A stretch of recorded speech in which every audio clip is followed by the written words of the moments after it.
श्रीमन्नारायण नारायण हरे हरे, श्रीमन्नारायण नारायण हरे हरे, लक्ष्मी नारायण नारायण हरे हरे, हरे हरे, श्रीमन्नारायण नारायण हरे हरे।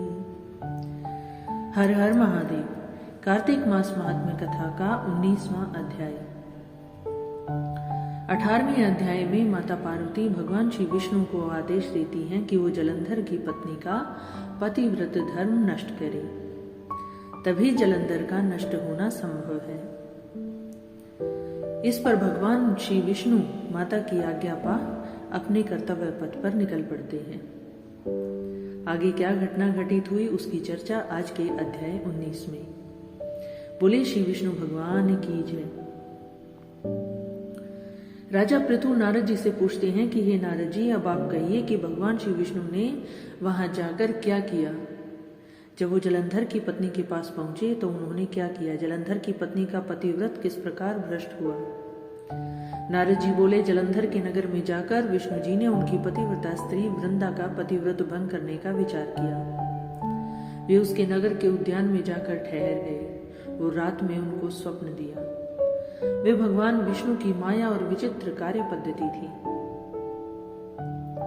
उसकी माया द्वारा जब वृंदा ने रात में वह स्वप्न देखा कि उसका पति नग्न होकर सिर पर तेल लगाए महिष पर चढ़ा है, काले रंग के फूलों की माला पहने हुए है तथा चारों ओर हिंसक जीव है, वह सिर मुड़ाए हुए अंधकार में दक्षिण दिशा की ओर जा रहा है।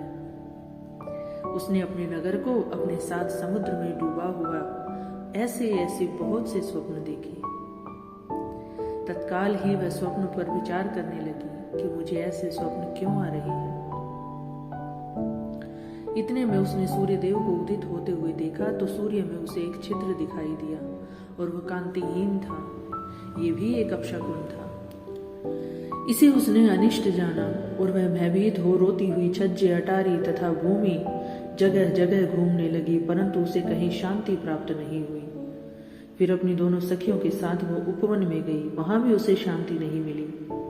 फिर जंगल में निकल गई, जहां उसने सिंह के समान दो भयंकर राक्षसों को देखा, जिससे वह भयभीत हो भागने लगी। उसी क्षण उसके सामने अपने शिष्यों सहित शांत मौनी तपस्वी वहां आ गए। ये तपस्वी भगवान श्री विष्णु थे, जिन्होंने वृंदा का पतिव्रत धर्म भ्रष्ट करने के लिए तपस्वी का रूप धारण किया था। भयभीत वृंदा उनके गले में अपना हाथ डालकर उनसे रक्षा की याचना करने लगी। मुनि ने अपनी एक ही हुंकार से राक्षसों को भगा दिया। वृंदा को आश्चर्य हुआ और भय से मुक्त हो मुनिनाथ को हाथ जोड़ प्रणाम करने लगी। फिर उसने मुनि से अपने पति के संबंध में उसकी कुशल क्षेम का प्रश्न किया। उसी समय दो वानर मुनि के समक्ष आकर हाथ जोड़कर खड़े हो गए और ज्यों ही मुनि ने अपनी भ्रकुटी का संकेत किया, त्यों ही वे उड़कर आकाश मार्ग से चले गए। फिर जलंधर का सिर और धड़ लिए मुनि के आगे आ गए। तब अपने पति को मृत हुआ जान वृंदा मूर्छित हो पृथ्वी पर गिर पड़ी, अनेक प्रकार से दारुण विलाप करने लगी। इसके पश्चात उसने मुनि से कहा, हे कृपानिधे, आप मेरे इस पति को जीवित कीजिए। पतिव्रता दैत्य पत्नी ऐसा कहकर दुखी श्वासों को छोड़कर मुनीश्वर के चरणों पर गिर पड़ी। वृंदा मुनीश्वर के सामने याचना करने लगी। उनके चरणों पर गिरकर उनसे अपने पति के जीवन की भिक्षा मांगने लगी कि हे मुनीश्वर, आप मेरे पति को जीवित कीजिए। तब मुनीश्वर ने कहा, यह शिव जी द्वारा युद्ध में मारा गया है, जीवित नहीं हो सकता, क्योंकि जिसे भगवान शिव मार देते हैं वह कभी जीवित नहीं हो सकता। परंतु शरणागत की रक्षा करना सनातन धर्म है।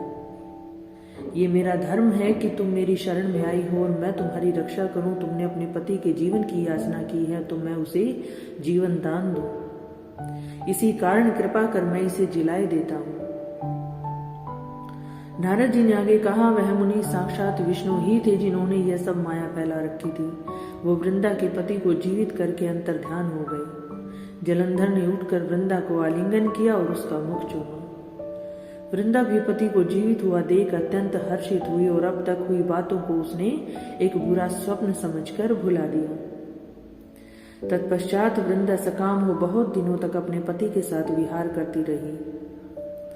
एक बार सुरत एवं संभोग काल के अंत में उन्हीं विष्णु को देखकर उन्हें वृंदा ने पहचान लिया। वृंदा उन्हें ताड़ित करती हुई बोली, हे पराई स्त्री से गमन करने वाले विष्णु, तुम्हारे शील को धिक्कार है। मैंने जान लिया कि मायावी तपस्वी तुम ही थे। इस प्रकार कहकर कुपित पतिव्रता वृंदा ने अपने तेज को प्रकट करते हुए भगवान विष्णु को शाप दिया, तुमने माया से 2 राक्षस मुझे दिखाए थे, वही दोनों राक्षस किसी समय तुम्हारी स्त्री का हरण करेंगे। सर्पेश्वर जो तुम्हारा शिष्य बना है, यह भी तुम्हारा साथी रहेगा। जब तुम अपनी स्त्री के विरह में दुखी होकर विचरोगे, उस समय वानर ही तुम्हारी सहायता करेंगे।